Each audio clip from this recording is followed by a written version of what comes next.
Welcome to the Why Not podcast with me, Chrissy Hawkins. In a world where everybody always asks why, I'm here to ask, why not? I'll be breaking down the mindsets of guests as well as my own in a bid to find out what makes people say, why not?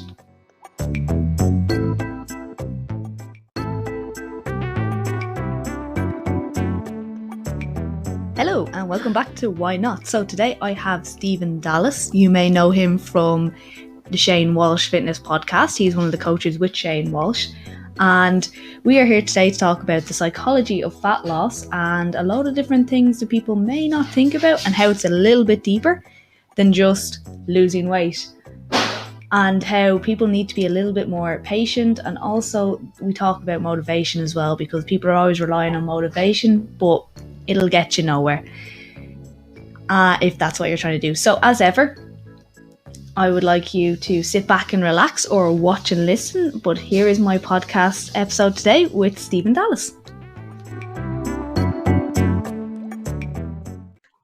Okay guys, hi and welcome back to the Why Not podcast. So today I have got Stephen Dallas. You might know him from Shane Walsh Fitness podcast. He works with him. He's also an online coach and also studying psychology at the moment. So we're going to talk about the psychology of fat loss today. Welcome to the podcast, Dallas. Thank you so much. It's an absolute pleasure being on here. How are you? I'm good, and how are you? Not too bad. I'm not hungry, so at least there'll be less runs, suppose. See, maybe we should have made you not eat, because... Oh, I'm going to be yelling down the microphone at people. if anyone has ever listened to it, him and Shane do tend to go on lots of rants when they do their Coach's Corner podcast, which is one of the reasons I wanted to get Dallas on, because I have a good bit of expression. Oh, it will come. So, before we get started, do you want to tell everyone a little bit about yourself? I know I did a brief intro, but... Yeah, so in terms of how I came to the field, I started in tech industry.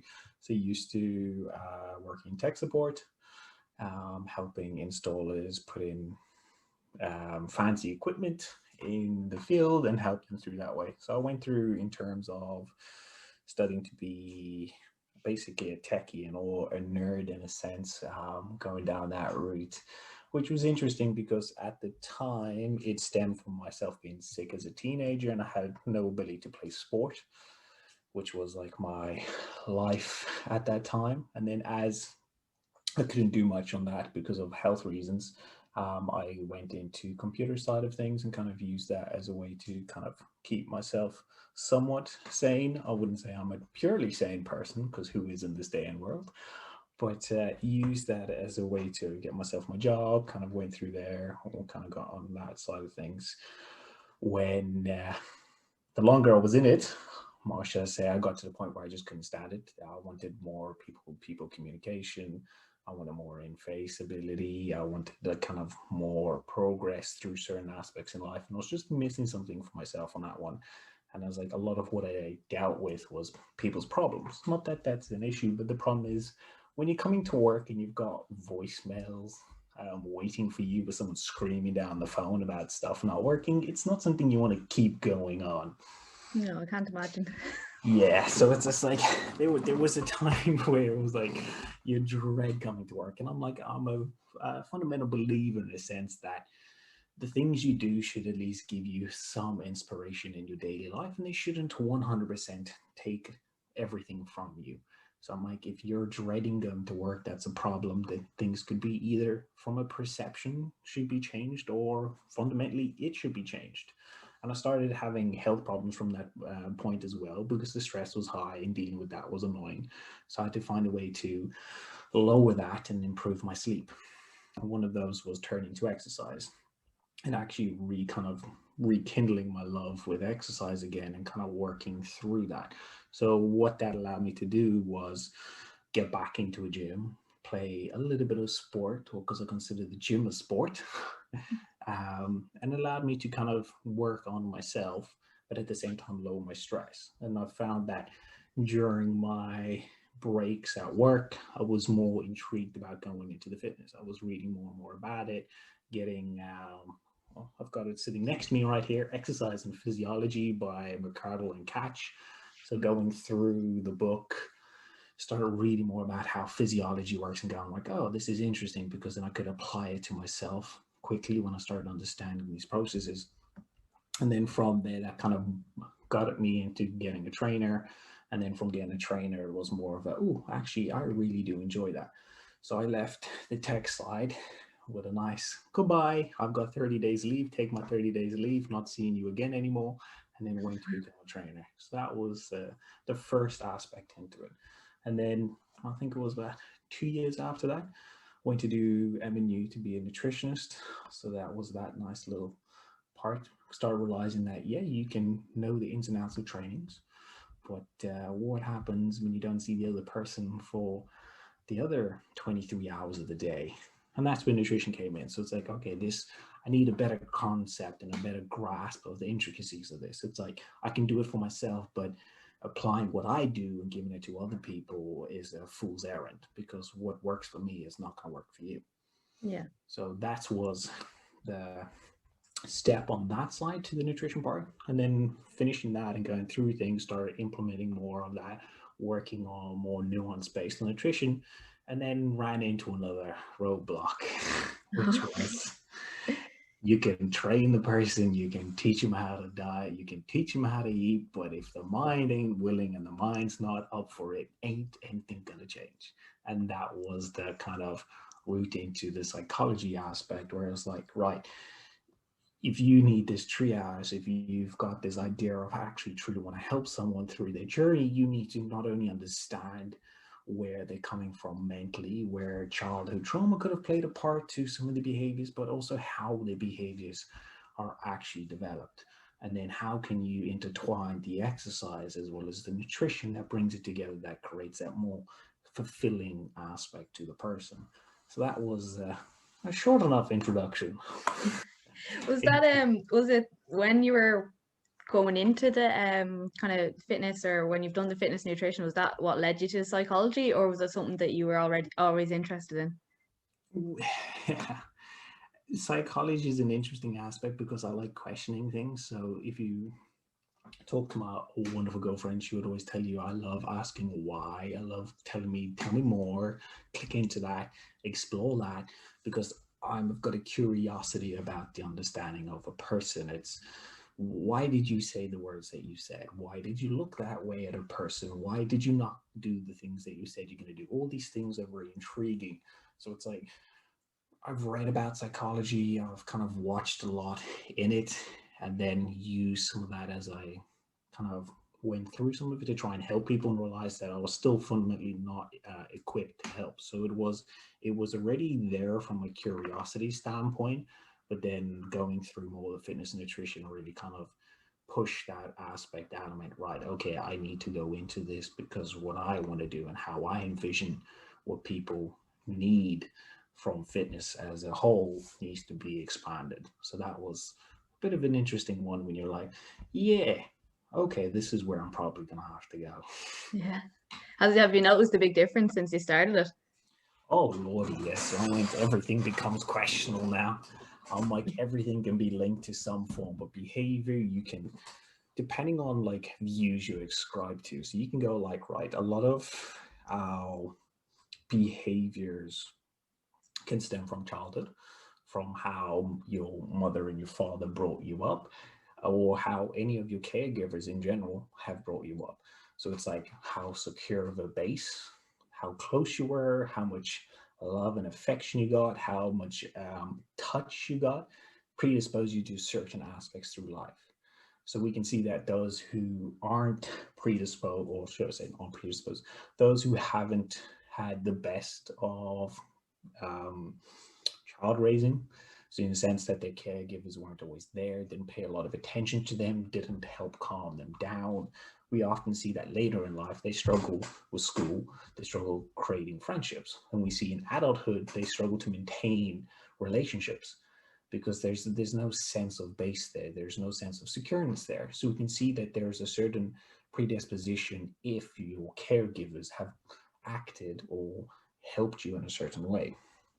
then you can look at so many different things, that some of the behaviors we have come from childhood in terms of how we used to eat food or what occurred during that time. We can also look at it from terms of stress when we're a teenager, where one day we had a chocolate bar. Cool. And that was around exams, stressful time. Cool. And that became a coping mechanism to deal with stress. You got a little bit of a great feeling from a chocolate bar when you were doing your exam period. Cool. So every single exam time, you would eat more and more chocolate. Comes to your later lifehood, when you're dealing with more stress than you would as a teenager, well, you can imagine why you're going for food in a sense to cope with it. So it's like you can look at it as a sum. You can look at things from like the cognitive behavioral therapy side of things, where it's thoughts, behaviors, and emotions. So if you want to look at it from an actual way of doing it, your thoughts will influence your emotions, which will influence your behaviors. So you can break it down into small models and start looking at the world in these shapes, and you can start understanding why you do some of the things you do. And I went, once you ask those questions, you're going to spend the rest of your lifetime trying to answer it. I can imagine. There's so much, but yes, it does definitely give you insight into like the human psyche as a whole, but it also just gives you a little bit of a sense that everybody is fucked up in their own way, and everyone has some form of trauma, and it is okay. It's how we deal with it. It's how we go through life. It's how we perceive things. It's that lens that really makes the difference. And it is wonderful once you get to that point, because then you can realize you have the ability to change. It just might take a bit of a while. Is that the hardest part, I think, of getting through to people, that it'll take some time to change? Yeah. It's also explained to that for some people, change can happen in an instant. And if you want to put it this way, quickest way to test the theory is take a kid and make them touch a hot plate. Right. Automatically scarred. That's it. It's never going to happen again. So whenever the hot plate's on, they've instantaneously learned from the environment. The difference is, as we get older, it becomes a little bit harder from the neuroplasticity side. So the reason is that as a child, all your experiences are new. They're wonderful. They create these different senses in the brain. You get all these neurons firing for different things. As you age, you don't want so much fundamental change. Yeah. Because you want to be able to remember. You want to be you. If you had the same neuroplasticity as a child, you wouldn't be who you are tomorrow. Because as the years go on, so does it get less and less and less for a purpose, so that you can remember past experiences from the environment, so you can survive. If you keep changing so rapidly, you wouldn't remember who you were 2-3 weeks ago. So it's like that transient period as a child that gets a little less and less each and every year is there on purpose for your survival. But that also means that it doesn't mean it's impossible for you to change. Just a lot harder. Yeah, it means it's a little bit harder, but you can put yourself in a better position that makes things easier for you. And that's where your habits come in. That's where your own mindset towards what you do comes in. And that's the biggest thing when it comes to that change. It's changing how you perceive what needs to occur. Once you do that, everything's up for you. Now you can truly start looking at going, right, is this identity based? Do I need to have a new identity in the way I do things? So do I need to encompass fitness, nutrition into my life? Do I need to look at, is it that a person who I am, so Dallas or Stephen technically, is looking at, say, for instance, looking to lose some weight. And the person's, my own identity before I started that was, I can eat takeaway whenever I want and do whatever I want, and that's how it's be. My new identity is understanding that I need to have fitness part of my life. So that means it's not a chore for me to do it, because it is what makes me me. Yeah. So what makes me me is having big pecs. So I'll do whatever it takes to have big pecs, you know? So it means if I'm having a bad day, I'll go and do a whole bunch of bench pressing. I'll do cable floss. I'll do whatever it is, because that is me now. So you've now made change easier than trying to, how do I say, put a ladder up when there's a gale force wind coming. it's not really going to work. So it's like, right, make the identity change, then the habits can now start following. Whoever wants to go, I still want to be the person who I was yesterday, but I also want all these new things. It's like, so what do you want? Yeah. You can't have both. Yet. Yet. Yeah, in the beginning, no. It's like it's working on that whole aspect of inverted commas balance. What truly is balance per person? And I think that's the biggest thing, is trying to figure what that is for the person and how you can bring it in. But you can't start off with the mindset of, I want everything. Like, Yeah. Do you get a lot of that? A lot of people that they want the results yesterday. yes, but negate to understand everything took time, everything they have required being to be built. It's understanding that a skill takes time to learn, even in a child, even in newborns. I'm like, look how long it can take him to learn to walk. I'm like, they didn't do it in one day. It was a period of consistency over time that brought that change. And that's the same thing applied as a whole. We often forget about looking to the past for information, but we look to the past and then go, oh, look, I wish I was this. I wish I had that. Instead of going, what did you do in the past that led to those behaviors? Or what did you do in the past that led to a certain outcome? What can you learn from that that you can now use here? So you're like, it took me 20 years to put on a whole bunch of weight. So you're like, right. So does that mean it's going to take you 20 days to lose that 20 years of weight gain? No. But it was consistency that got you there. So consistency will get you out. Mm. And it's like, come on. Would we just say consistency is something people struggle with? Yes. It's also because it's a value. It's not based easily on something you can value, and it's not something you can see. Mm. So the reason why someone gets up in the morning early to go do their morning meditation is because the consistency, it becomes a habit, and then they actually understand that in the long term, it's going to pay off. We all often look for the short-term payoff instead of looking at what's the long-term payoff going to be. Where am I going to be in 5 years' time? Where am I going to be in 10 years' time? And when you start looking at your health, but also your life in that sense, you can start seeing what can truly change. We always overestimate what we can do in a year and underestimate what we can do in a long time, because it's coming into the compounding effect. That's essentially it. In a year, you're going to see a bit. Now you do it to 2 years, and now you've doubled your intake. Do it 3, 4, 5, 6, and the years start piling on. But we're too focused on, I need it this month, I need it next month, instead of going, right, where can I be in 24 months' time? What would that person be? What would that person do? And then work backwards. Done. Do you get pushback when you say that to people about, breaking it down? Yes, all the time. It is like, I can become very pushy, but also very direct in some of the things I will say. And it'll come across, and it's like, everyone's like, oh, you're trying to put me down. It's like, no, I'm not trying to put you down. I'm trying to give you a quick, here's the information you need. And the reason why you get a lot of pushback for a lot of people is because you've hit a core belief. You've hit something that triggered them.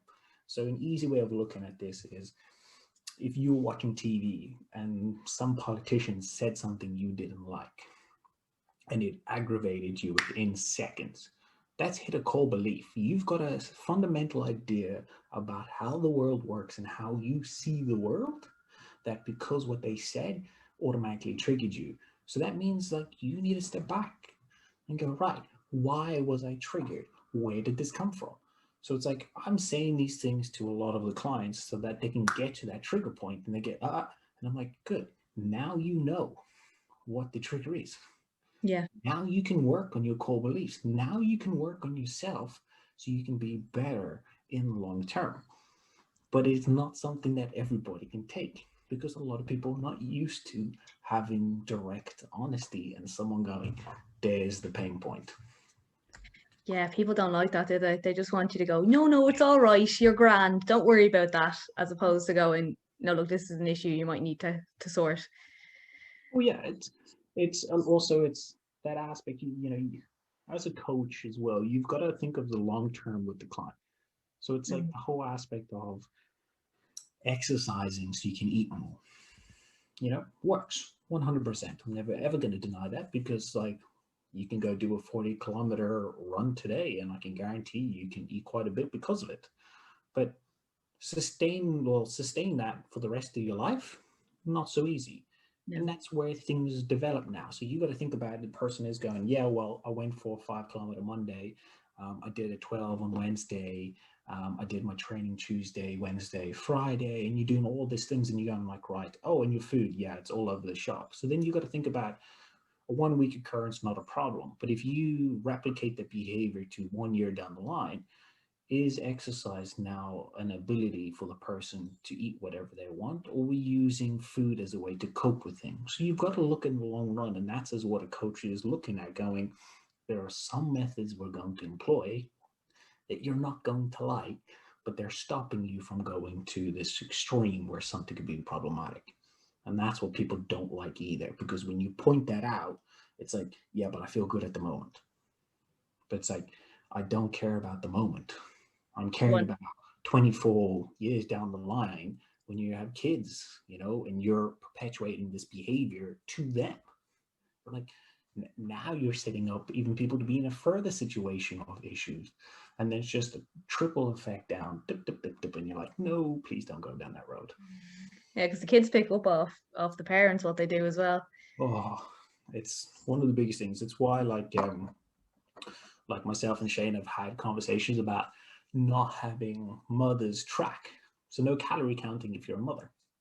I'm like, no one really has to calorie count anyway, but it's just the aspect of, right, you don't want a kid being in a position where they see the mother, their father, or the caregiver go through tracking measures, standing on the scale, always doing their measurements. It's like, do that behind closed doors. Don't let the kids. Yeah.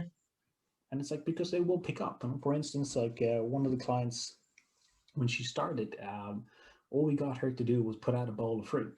And she was just like, but, I eat fruit anyway. I was like, put out a bowl of fruit. I went, this is us taking control of the environment. You change your environment, you'll change your life. I was like, the environment has so much control over you, you don't realize it. So I was like, put the bowl of fruit out. After 2 weeks, I was like, what have you noticed with the bowl of fruit being out? She's like, I snack more on fruit. But I've also noticed the kids snack on the fruit, which I've never seen them do. It's like, simple. The environment changed, it was new, and then you started eating from a snack bowl. Now this is okay for them. Oh, wait, you've just given them a perfect new habit without actually having to put work into it. I went, amazing. I went, simple change. So you're telling the kids to eat the fruit, they probably wouldn't. Exactly. But give them access. It's, like from kid perspective and raising kids, it's like, there was a child psychologist I was listening to a few weeks ago, and she was talking about the fundamental aspect of raising some of the kids is allowing them to do what they need to do, but also giving them enough guidance. And they go, when it comes to food, parents often take it as in, I'm going to guide you instead of let them explore. Yeah. Kids have a pretty much a hardwired capacity to understand when's enough's enough and when's I need more, provided they don't have metabolic problems. They will pretty much regulate their eating habits pretty good. And like sometimes if you want them eating fruit, dipping the fruit in chocolate is going to be the best thing you can do. And everyone's like, but it's chocolate. It's like, but you're giving them something to explore and something they like. They're not going to eat the whole bar. They're not going to eat the whole thing because they were regulated. Yeah. And that exploration and willing to try things creates quite a successful kid in a sense that's open to the world and its abilities and its wonders. But a lot of us take it as oh crap, no, I've got to be protective. In doing so, we take a lot of these abilities away from the kids. Actually, just talking about chocolate there, obviously I know you guys wouldn't tell people they can't have chocolate, but did people ever be surprised when you say they can have a range of foods? Oh yeah, I think it's also because everyone's so used to taking a standpoint where it's something has to always be given up. And it's like, yes, something in a sense will always have to be given up, whether that be the size of the portion you eat or the size of time and the amount of effort you put in. Something has to be given. So if you take it from the laws of physics that everything needs to change states you apply the same thing there. And it's showing people that when you have the ability to eat whatever you want, but also trust yourself and know that you're going to eat to how you need to eat, you'll be surprised at the change there are. I'm like, then you start dealing with clients and going, right, what haven't you eat in a while? And they're like, oh, I haven't had a pie or haven't had apple pie. And you're like, cool. I want you to either buy one or make one this weekend. And then I want you to have some. Yeah, but what happened if you eat all of it? Well, then you eat all of it. Simple. And people are like, but I want to lose weight. And you're like, I get that, but where's life? When do you learn to live? How do you learn to live? I went, you can't always be chastising yourself for things going wrong. So it's like you're looking at the food and going, right, how can we incorporate this and what can we do to enjoy this? Sit down, bring meditation into it. It's a wonderful practice for people getting into that. It's like take 2 to 3 deep breaths. We can do a physiological sigh, which is 2 inhales with a long exhale. And I'm like, and the reason why that happens or that works so beautifully is that with the slower your exhale is, the lower your heart rate will start to drop. If you want to excite yourself, say if you think about a fight, going to the gym or an argument or whatever it be, you'll start noticing you breathe quicker because you start breathing in quicker. And the quicker you breathe in, the more you start exciting yourself. So you will start releasing a bit more dopamine, the heart rate starts to pump. So if you take the opposite approach and slow it down, you're going to be in a more calm, restful position to eat. Now you're present. Now you Yeah. can enjoy what you want. Now you don't have the conscious thoughts coming in. And when you feel that, oh no, you want to eat all of it, take some more deep breaths in, meditate on it, and keep finishing. I was like, you'd be surprised how much change you can occur by just bringing in meditation in and around your food. Like, it's ridiculous. Do you find they're less likely to eat the whole, say for instance, eat a whole apple pie if you say, well, go on, have it, like have whatever. And they're like, oh, I can have it. So now it's like, oh no, I'll only have one. I only actually wanted one slice. So I didn't want the whole thing. Yeah, but you need to work on the mindfulness. It's so air quotey on that one. That really drives me nuts. What's mindful to me is not mindful to you. Um, However, the easiest way to do it, the nice trick of doing it. Everyone loves chocolate. For those who don't love chocolate, I feel so sorry for you. Yeah, how do you live? Oh, like man, chocolate's so good. I have literally a caramello sitting right here in the desk. I was eating bit of Easter eggs before we came on, so I haven't had Easter eggs in yonks. They're a good Turkish delight fan, and everyone's like Turkish delight. I'm like, yeah, like it's amazing. But their anyway, slice is gorgeous. oh, so many like people always just like, no, like how can you not like this beautiful substance? It's just beautiful. Beautiful. And the fact that so many people don't like it means they're less likely to steal your chocolate. That is also very true. I think that's always a nice thing. You always know when there's Turkish delight in it. I'm the only one eating it. And you're like, Yeah, no one's gonna take it. exactly. And then you're like, wait, I'm the only one eating it, and you're like, oh, damn. So when it comes to the mindful part of it, you can take it from an easy approach, which is for chocolate. Highly recommend everyone do this at least sometime every 2 to 3 months, just so they can kind of resensitize themselves. Take the piece of chocolate, take one square, put it on your mouth, we'll put it on your tongue, technically, not on your mouth, and then let it melt there in your mouth while closing your eyes. Take some deep breaths in, just let it melt, don't chew, and you're going to wait there with your eyes closed, taking nice, slow, deep breaths until that chocolate completely dissipates on your tongue. When you've done that, you're going to open up a journal and you're going to write down the tastes, everything that you noticed, the sensations that ran through your body while doing that. You're going to go through all of that and you're going to put down whatever came to your mind when that was there. You're then going to take a second piece and you are going to do it again. And then the whole point of the second one is to see what change occurred from the first time to the second time. You've run a small little controlled experiment on yourself, but what you've done is get to see the true sensation and what difference occurs from the initial and then from the second stimulus. And what a lot of people come to realize is that the thought is often better than the food itself. And Yeah. once you have got that, you have successfully figured out how you deal with some of your cravings, which is one method. So that means the first method is working on that mindfulness and using it as a way to understand that often we over exaggerate how amazing it's going to be. And then we forget to be present in the moment and we just scoff everything. Yeah. And then the second thing for like kind of bringing that in, it's habituation. So one of the prime tools of teaching someone is using habituation. And you can actually extend that to your eating behavior. So if you have something that triggers you all the time, all right, then eat it every single day. Everyone's like, you're like, simple. If you sleep with the window open, there's cars going by. Wait 2 to 3 months, you don't notice the cars anymore. The cars haven't stopped. I'm like, they're still going by every single day. You get habituated to it and your brain realizes what it needs to filter out. And that's the same way you can do it with things that you crave. Eat it a little bit every single day to the point that you get annoyed about eating. You're like, oh, I don't want to eat this. And you keep going a little bit more. And you get to the point where you're like, yeah, I'm so habituated that I have no positive or no negative feelings towards this. And it is a beautiful thing. And I'm like, talking from my own experience, I used to literally fist a Nutella jar.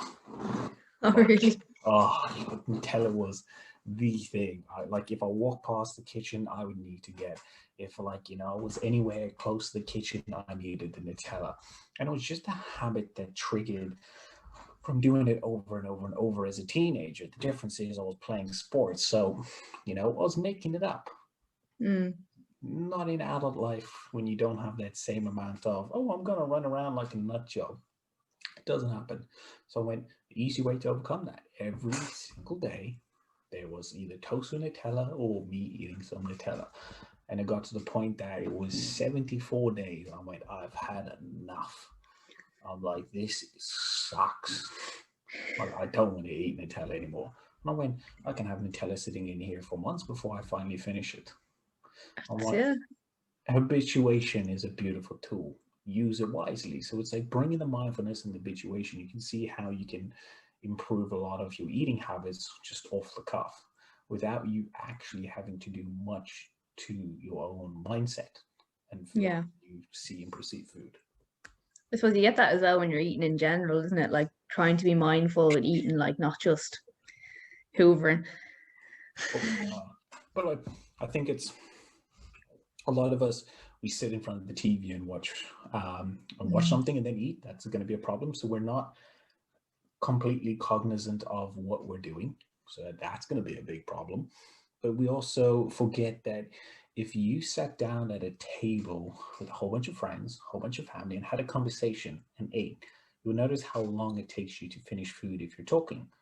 But you also notice that you get to about 3/4 of your plate and you notice that you don't need to finish your food. You're pretty full because you're allowing the food to get to the point where it needs to get. You're allowing the hormones that are telling your body that, hey, look, I'm full, to truly come out and tell you, hey, you're full.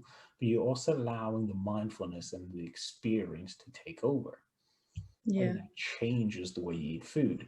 Where these days, there's very little, let's talk through dinner. There's just sit down, get it in my gut, and move on. And then you understand why we overeat or have problems when it comes to food. So it's like you can do a lot of things to kind of curb these things very quickly. It probably doesn't help as well. Like I know growing up Irish, it was like eat all that and you can't leave until you've eaten. Whoa. So that was a big thing. Like, Granny or Mom wouldn't let us leave the dinner table. And I swear to God, I have anxiety about leaving food or like wasting food from it. It drives me. It's a big pet peeve because everyone's like, don't waste food, don't waste food. And it's like, so you don't want me wasting food? And it's like, yes. So it's like, so you would rather I erode my internal mechanisms that keeps me in a better position, that gives me a better feeling about myself because you have an idea that we shouldn't waste food. It's like, yeah, well, it's bad for the environment. Well, then don't cook so much. But you can't say these things because they're family. You got to be nice. And it's like, so you've got to make a choice here. And I'm the person that just says, well, I love my family, but it's time to take my life into control. So it's like, don't impose your life onto me and saying I need to do these things, because there are consequences, and you've seen it. I went, I've seen it. I was like, we've got 60-year-olds still having anxiety of not finishing their food. I'm like, put it in the Tupperware, leave it for tomorrow. Simple as, no, I'm not going to finish it. Like, you don't. Or even, yeah, if it's putting it away and eating it the next day, it's like I can't throw it out almost. It's like Exactly. crazy. But Yeah. like the thing is, right, is like, and I know I'm not the only one because I've talked to friends about this. It's like they'd be like that, right? They'd be like, "Oh, eat up all your food," and the very next day going, "Oh, you're eating a few chocolate bars there. You're putting on weight." Like, you can't win. You maybe eat all the time. I know. It's how society sees things as well, and it really, and you just notice how it just degrades people's capabilities of being a functioning person, because no matter Mm, which side you're on, there is always something or somebody waiting to say something that's wrong. And that's the worst thing about it, because whether you leave food on your plate, you're a bad person because now you've killed the environment, and whether you finished it, it's you're a good person but hurt your own self in the making. So it's like, well, that's okay, we'd rather you take the scars than the planet take the scars. And it's like, in a sense, you can make a case for that, but it's also, if everybody's making that case, where do you think it lands up everybody? It's like, there has to be a better way at this, but no one definitely. knows that. How often do you come across the term motivation? Every bloody fucking day. Um, it's a big gripe. I know we are talking before it. So it's like motivation, and how people think it is. Motivation is going to come here and solve all your problems. They look at it as, an alien, Superman coming to save the world. The Messiah has returned. It's like, that does not happen, and stop relying on something that doesn't actually happen for a lot of people. What ends up happening when people get motivation is, you have a goal, you have a deadline, and you need to get things through. Motivation comes to help push you across the end line. It's when you're running that 100-meter sprint and you're at that 60 minutes and you're like, I want to give up. Motivation kicks in to help you finish.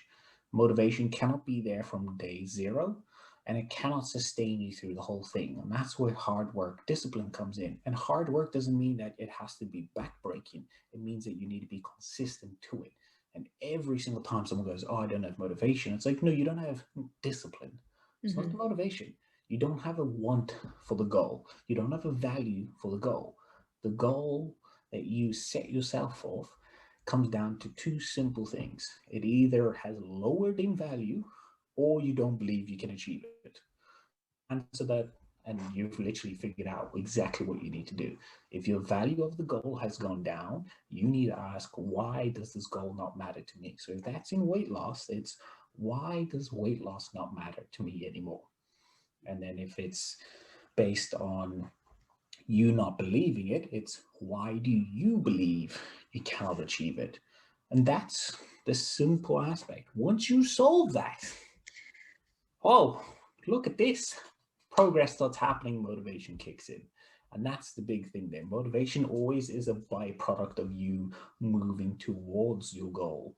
And everyone goes, I can look at myself in the mirror and go, you're amazing, you're sexy, you're going to do this, and this is going to give me motivation. It's momentarily in that moment. And as soon as you step away from it, it is gone. So it's like, set things accordingly to what you can do, and then wait for motivation to come. But stop relying on motivation to be there from day one and expect motivation to do the work for you. It's not. No, definitely not. I think I cringe every time I hear that word.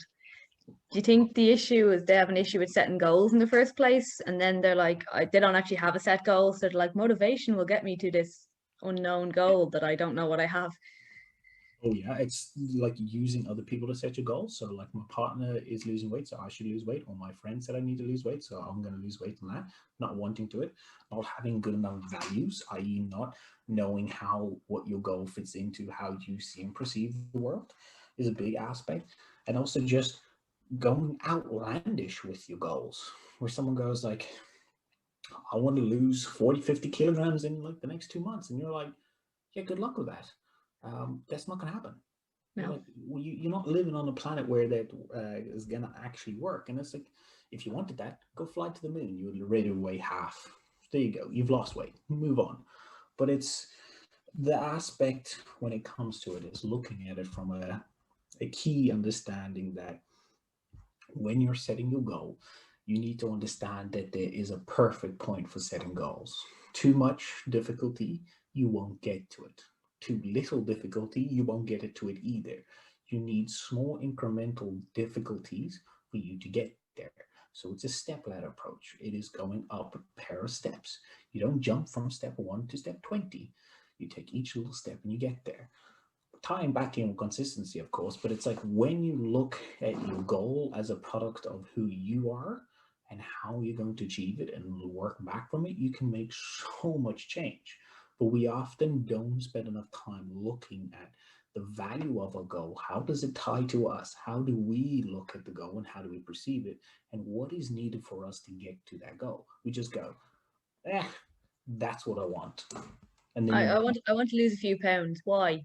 Um, how many? yeah. And then when you ask the questions, it's like 22.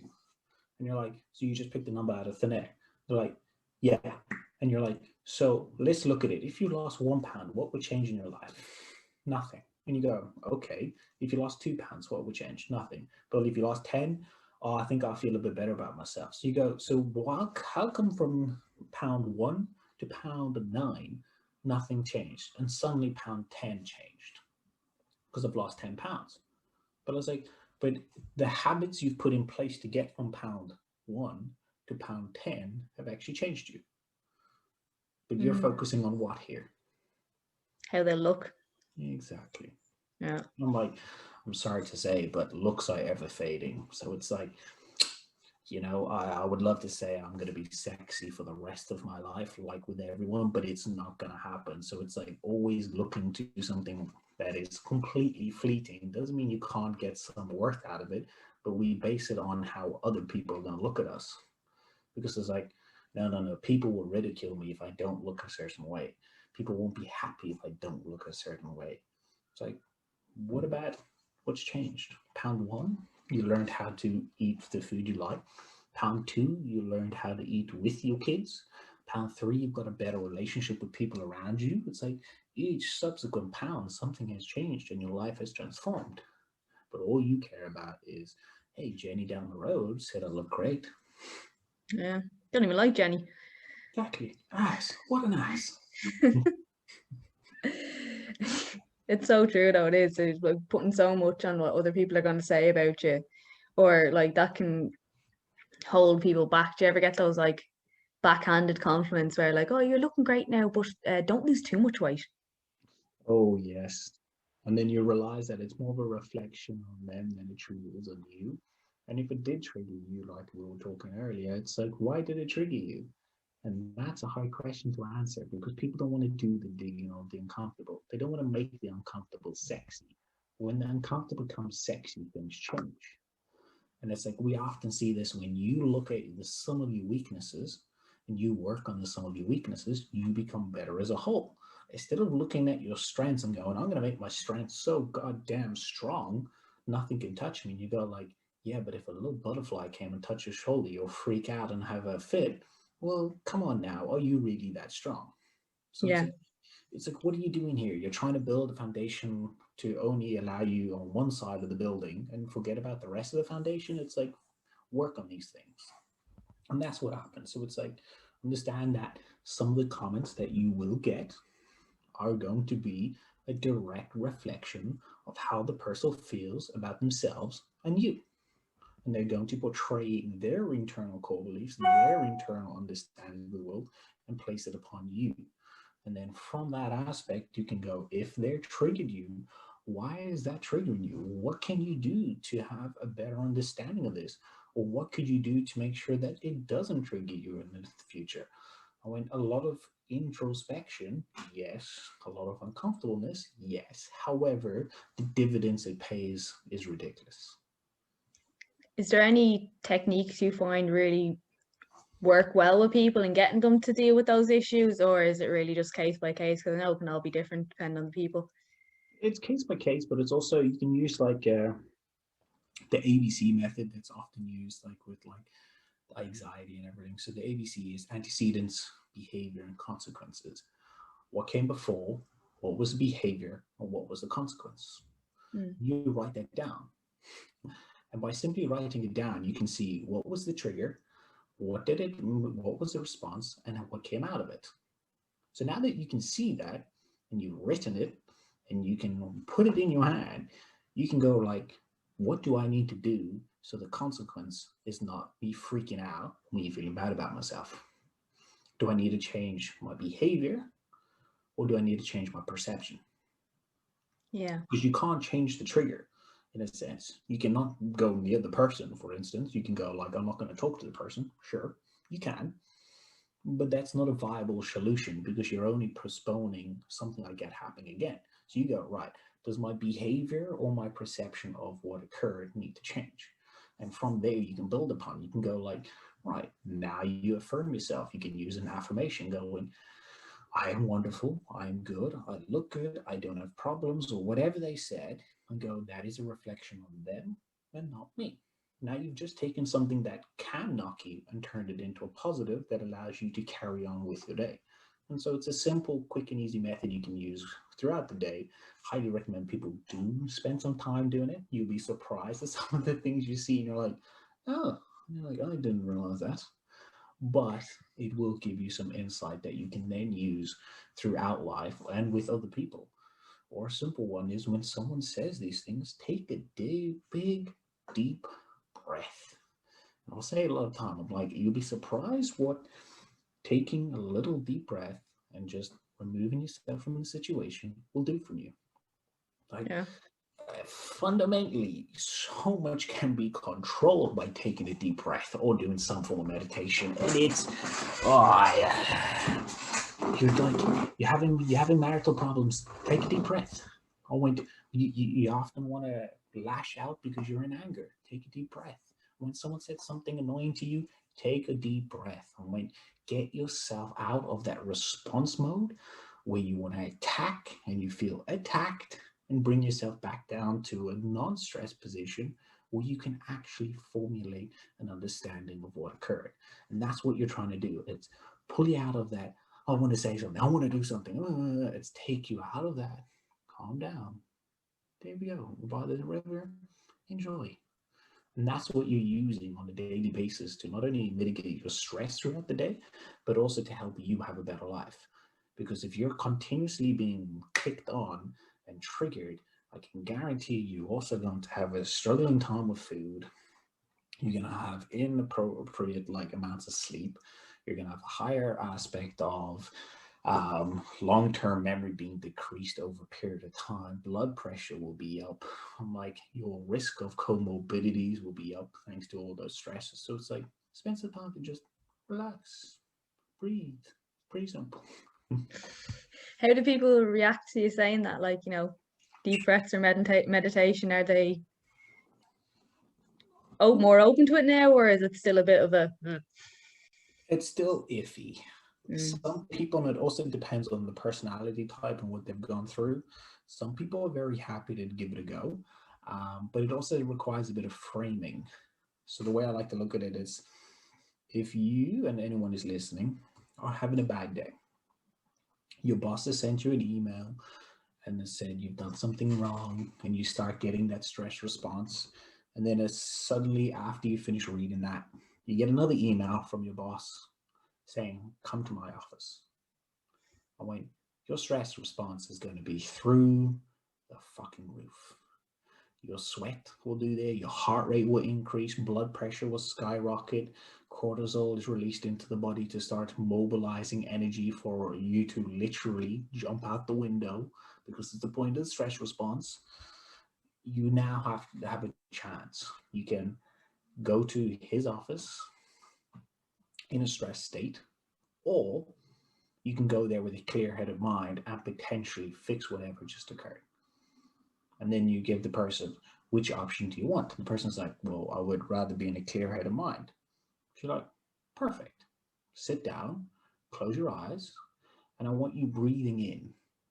I don't want any changes, just breathe in. And you get the person to breathe in.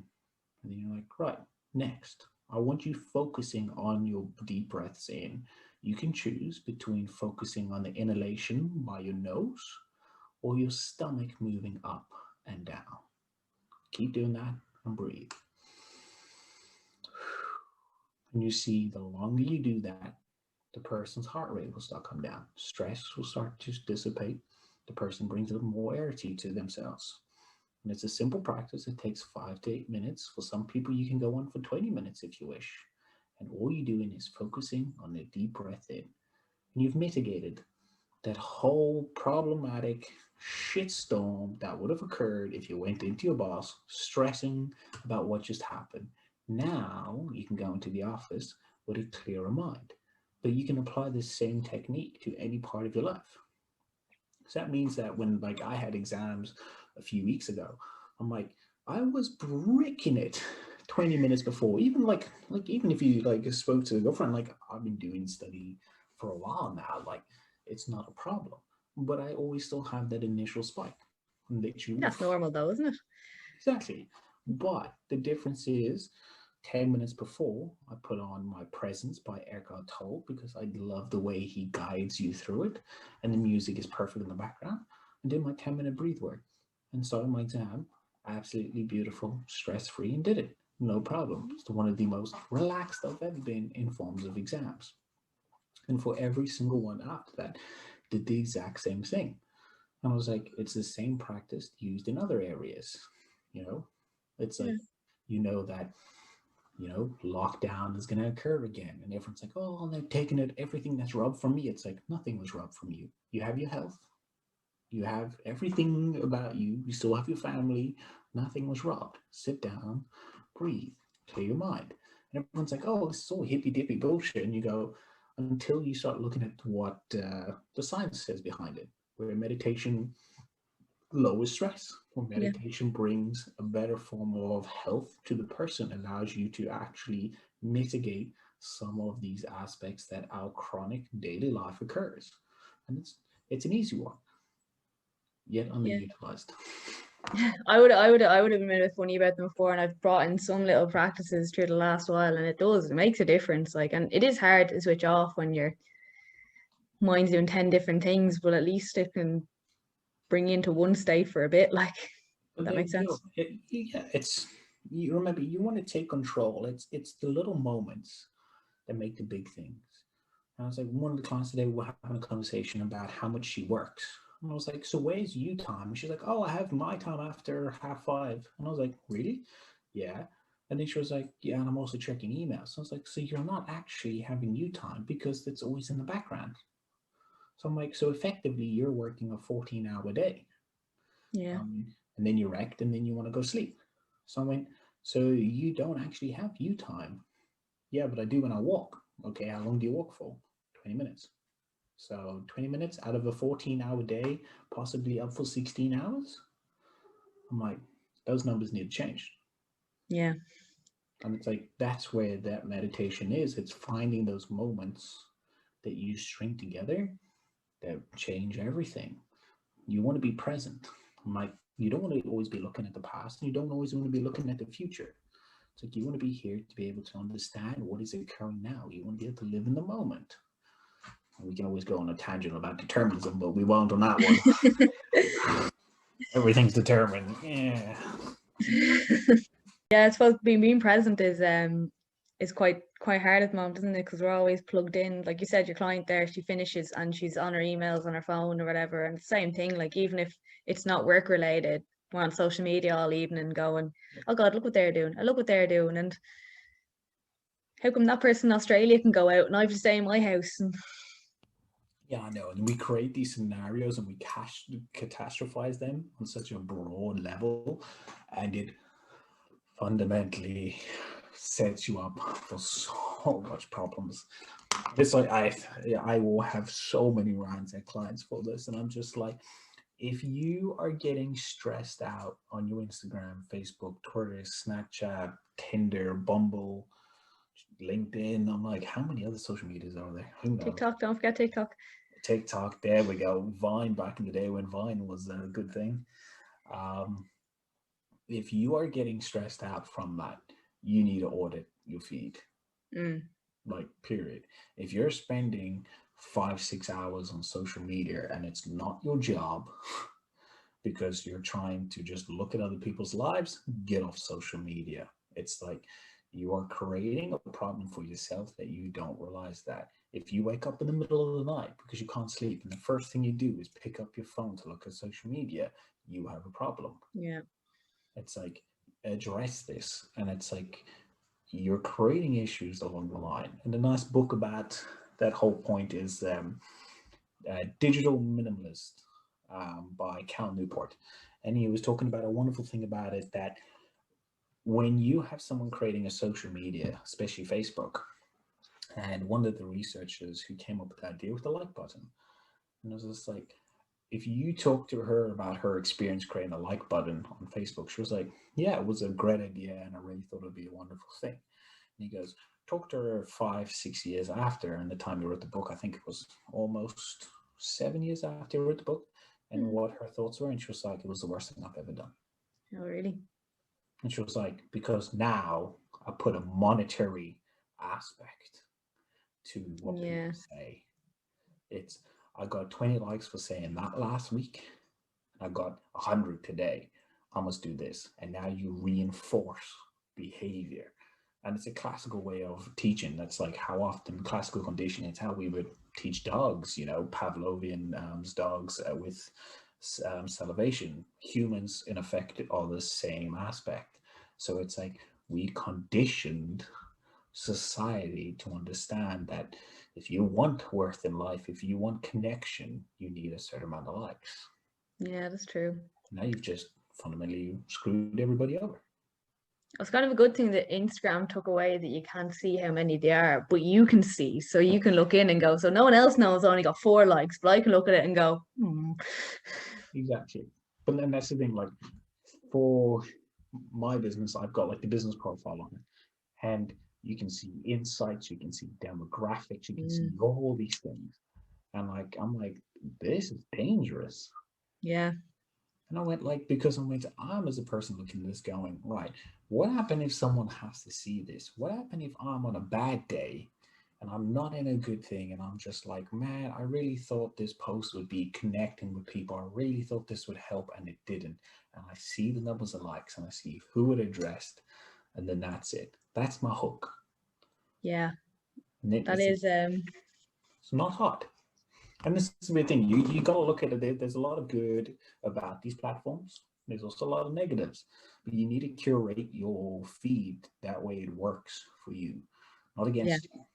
I'm like, I follow very little fitness people for a very good reason. That one, I prefer reading science. So when someone publishes papers, I love reading that and they coming out. But 2, there's a lot of regurgitation in the industry. 3, there's a lot of fucking bullshit and absolutely hideous shit that goes on about people calling people out based on how they look, and people shaming people, and just neglect for the general society and how people feel. And I'm like, this is absolutely disgusting. So I'd rather see food pictures, which I love seeing, like massive bookies and like cheesecakes crowned with brownies and all these things, and looking at data, than have something that I know that will in time create a problematic outcome, like change the environment. You would change your life. Yeah, I'm the same actually. I don't follow a lot of fitness people, or I'll only follow them if I feel like they'll be valuable, like provide value and stuff like that. So that's like, I have a very low follower count, but I follow people who I think I can actually learn from. And then if you go on to my Instagram like suggestion page, it's literally pictures and videos of guinea pigs. Because apparently when I go onto Reels, that's all I read, I look at, like, and the odd rugby player, because rugby, but like, yeah, well, nothing fitness related at all, which I thought was really funny. The time I noticed, I was like, hold on a minute, what? Well, and that's a good thing. And I think a lot of people don't realize that. It's, you don't want suggestions of people living all these high lives and everything, because it becomes a self problem in a sense. Mm. So you can look at things of like your ideal self and your ought to be self. If there is a mismatch between who you think you want to be and who you currently are, we often see anxiety and depression occur. Yeah. So it's like if you keep following these people that you want to be like and you never thought about what it potentially could do to you, oh, pardon, to you, now you got an issue. It's like, you know, are you having heightened amount of anxiety because of this? Do you have heightened amount of potential to increase the likelihood of depression? What's that doing to you in the long run? Yeah. And it's scary when you ask them these questions. Yeah, I don't like. I find I'm not interested in celebrity culture, so I don't follow celebrities. But I don't understand why people are like looking at these. Like, I can't fathom why the Kardashians are famous. Like, Yeah. Oh, plague, absolute plague. You know, but but it probably helps my anxiety levels that I can't fathom it because it means I don't start following them. Going, I wish I looked like that. exactly. I know. The whole wishful thinking is also mental at times, but there's so much to unpack around everything as a whole in it, and it's what I try to tell people. Even a small grasp and small little bit of introspection about yourself, you can create so much change and so much profound difference in your life. And it's just coming from a curiosity standpoint on why do you do some of the things that you do, and it's simple, hard to do, but profound in so many ways. And it's like you can take that on and start looking at like psychology as a whole doesn't have to be all this nitty gritty bullshit. It can just be you learning to understand you as a whole. Mm. Like, there's no one better out there than you at doing it. Even if you're sitting in front of someone who's a psychoanalyst, someone who's more of a cognitive therapist, it doesn't matter what person you're sitting in front of. You know more about you than any other person. So why would you not put the time and effort to truly understand what you are and what you could become? Yeah, it's a really, really good point. Yeah, maybe one day. Some people will do it, some won't. Yeah, you have to first get over the first hurdle of awkwardness and uncomfortableness. And Yeah. if once you can overcome the fear of writing things down or even talking about it to people or even being up for being scrutinized by people, you can start realizing you have so much to do. It is why, like, since starting psychology, we've been told to all go to therapy, even if you don't need it. Yeah. You know, like, can try different forms of therapy. Have therapists who call your shit out. Have therapists who are soft. Have therapists who talk with you. Have so many different therapists, so you have a different understanding because you will get so much different insight. And like a wonderful thing to do is like your Myers-Briggs personality tests or personality tests in a whole. Instead of you filling it out, give it to your three closest people in your life and ask them to fill out the questionnaire based on you. So if Yeah. the question goes, if Dallas was in a terrible situation, would he A, run from the situation, B, jump into the situation, C, look a way around it, or E, wouldn't do anything? They would answer that based on thinking of you. And then you collate those information at the end and you've got a glimpse into what you possibly are. All right. Because when you do it, you're playing a game of yes, no, maybe, I think this is me, and the scenario will just change, where the people closest to you have a better fundamental grasp of your strengths and your weaknesses than you do. Because we as people hate accepting what we are bad at and we don't want to acknowledge it. Yeah, that's true. So it's like, you really want to know who you are? Simple. Get them to do that. Then use that information to self explore. Oh, and it's profound because you're there going, I never thought I was, such a loving and kind person, like I'm just an absolute dick, you know?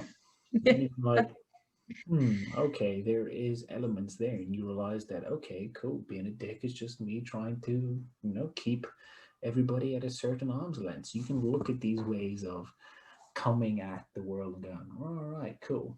But you would never done that, or you wouldn't have gone through that if you didn't have a curiosity about you as a person. Yeah, that's very true. Okay, so I think that is most of what I've got to ask you, except for the big question that I like to ask everyone. And what is the best piece of advice you've ever gotten? Or 7, maybe in your case. 7, 8, 9, 10. Yeah. Look before you act is one. There were so many.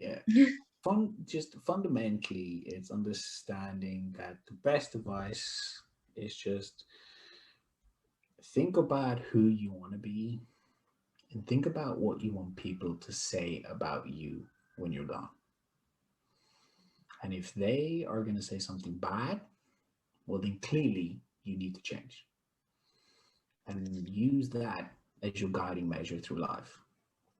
And it's like, amazing, hard, it hurts. And I would say another best advice, learn to overcome obstacles and face them with adversity, but also be willing to have some fun with them. That's interesting. I like that. Yeah, I think we can leave it at those. Yeah. Don't have another few beautiful out.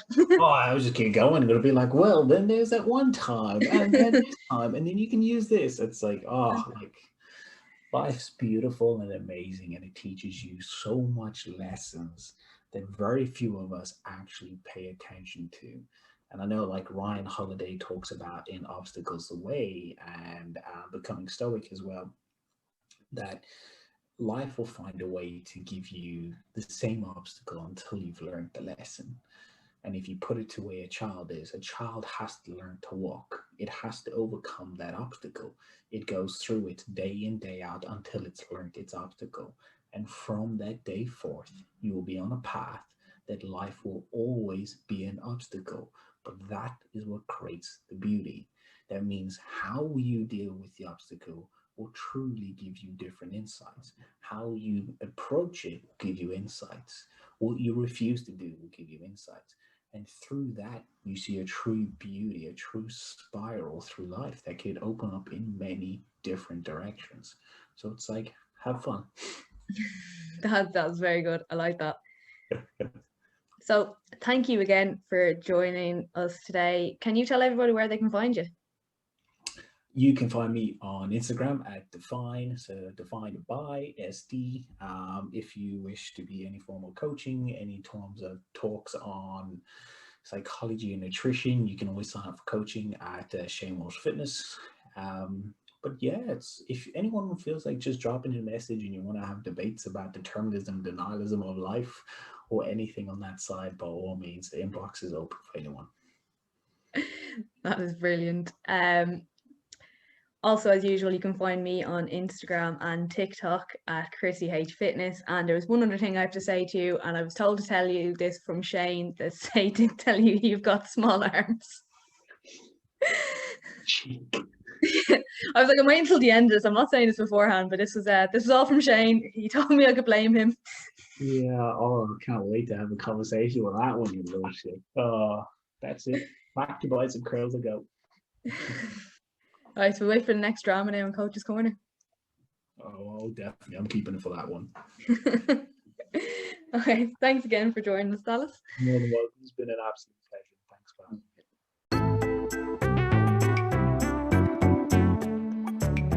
Thank you again for listening to the Why Not podcast. It really means a lot that you are listening in, and I would love if you could please leave a review on Apple Podcasts or subscribe on Spotify.